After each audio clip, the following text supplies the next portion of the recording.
So, like, you have a bed, like, you could lay down and go to sleep. Hi, Eddie. How long of a train ride is it? That's so cool. Although, hear me out.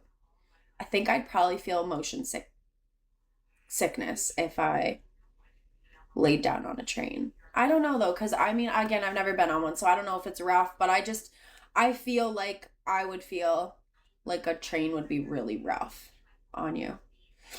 Like lots of like movement. 11 hours. Jeez, you can't fly? Hey, Mr. Wonderful. It's really smooth.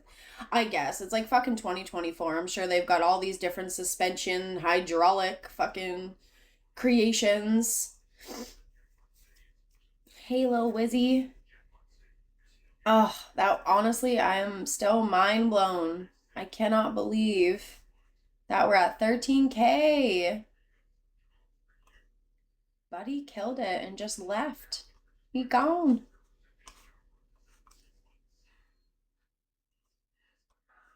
Hey, J Daddy. Man, I'm following some of the fucking P. Diddy shit and it's wild, you guys. I don't like to unless I have to, plus it's more relaxing. Hmm. Yeah, I feel like I would not be able to sleep on a train. I don't know. I think I have something wrong with me. Okay, this is gonna sound terrible, but I mean, Willard, especially you, because I feel like I talk to you like every morning, but like, you know how many things I do in the run of a day. Like trains don't like to fly. Oh yeah, I know. Planes do lose things all the time. Oh, hello. I'm here for food. I love food. I'd be down for that. I would definitely like to go on a train. Trains are awesome sleeps. Really? That's crazy. I'm like dying to try a train now, but I want to try one like they do on like Harry Potter. Like on Harry Potter where they get to see like really beautiful things, like really nice scenery. They have vegan options. Well, I am a fan of these trains already. I want to go on a train now. Munchies are very nice. I agree. Okay, but what I was gonna say is like that's dope, Harry Potter. Seriously, that's the train I think of when they're like opening the packages and then the candies like turn into things and the frog jumps out the window. Um, anyway, I do like a shit ton of stuff in the run of a day. Oh, that's gonna be gorgeous. I am looking forward to a picture or two, maybe. I'd love to see. I don't get to do any traveling anymore because of my farm, but I do want to see things. I hope that someday I can find somebody that I trust enough to like properly take care of everybody because I do want to see so many things. Like my grandparents were always world travelers. I think they've been to not 8 places in the world. 8 places in the world I think they haven't been. And they're places like Jerusalem and, places that are like just not safe to go to. But they had been everywhere. My grandfather was in the Navy. And then when him and my grandmother got married and retired, they just traveled everywhere. So they would do like their winters in Thailand for the last 30 years. They did winters in Thailand, but they've been to places that like as a little girl growing up, I was like, I never heard of this fucking place. As a kid, you hear of Florida, Dominican, Jamaica, places like that. Like they'd gone to Samoa. They went to Egypt and brought back photos of my grandmother crawling through the pyramids. Like they've done some really crazy, crazy things. They went whitewater rafting in Thailand. Like, they're just adventurous people. And I always pictured myself doing that. That's what I always wanted to do. But I've always loved animals too. So, eventually in my life, I hope to find some balance because I do want to see things. I would love to go to India and see the Taj Mahal. I would love to go to Egypt and see the pyramids. I would love to see Machu Picchu. Like, there's just so many things I would love to see that I hope I get to.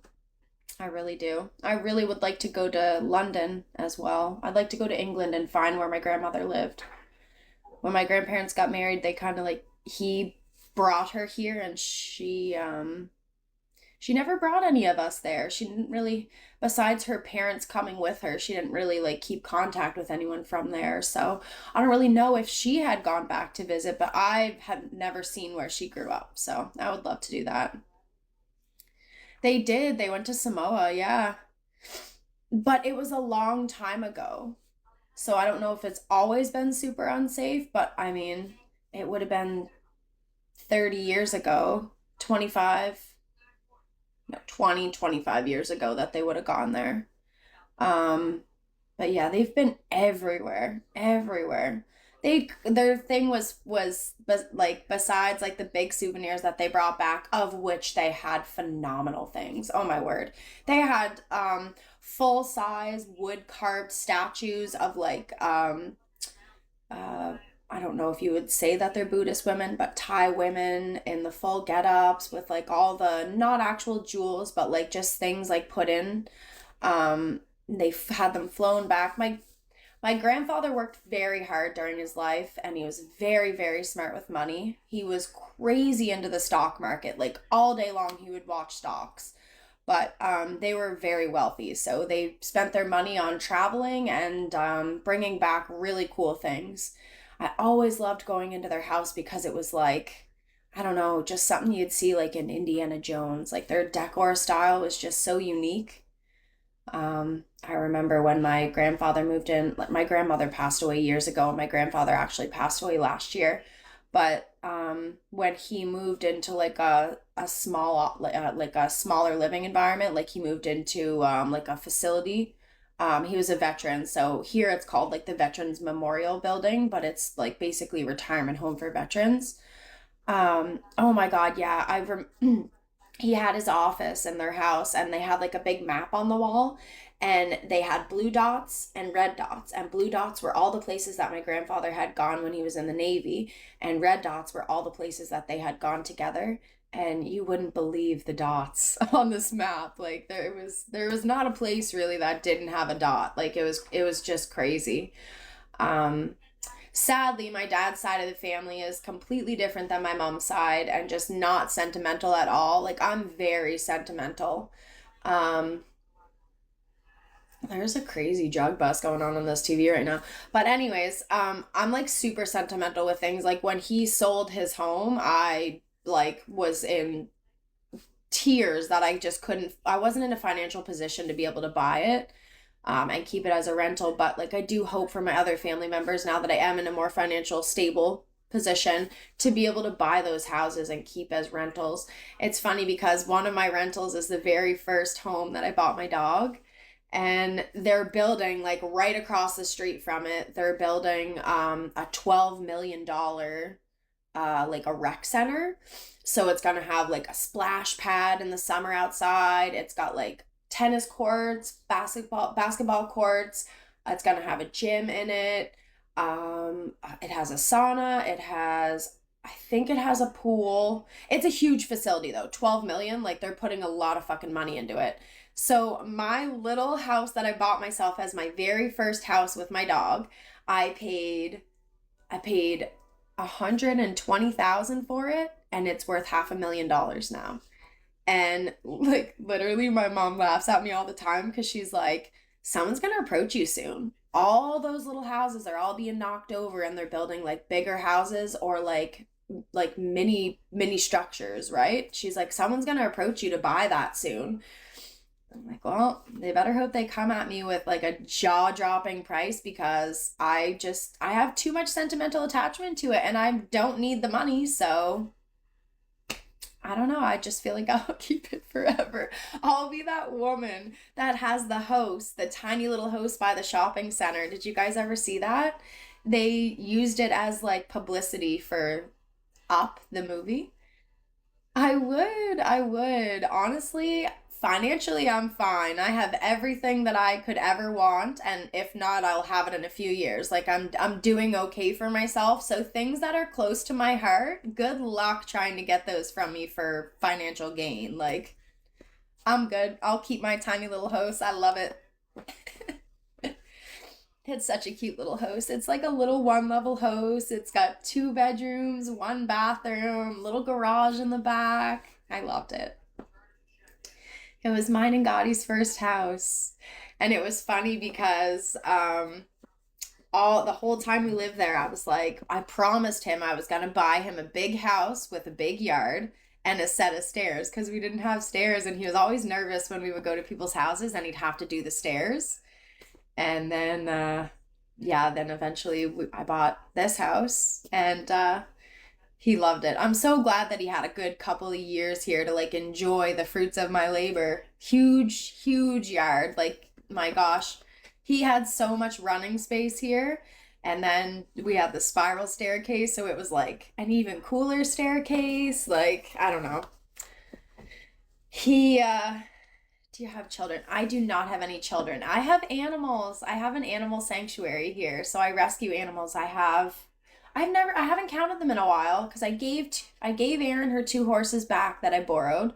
So I've got four dogs, cat, rabbit, two guinea pigs, two sugar gliders. I've got five parrots now, two pigs,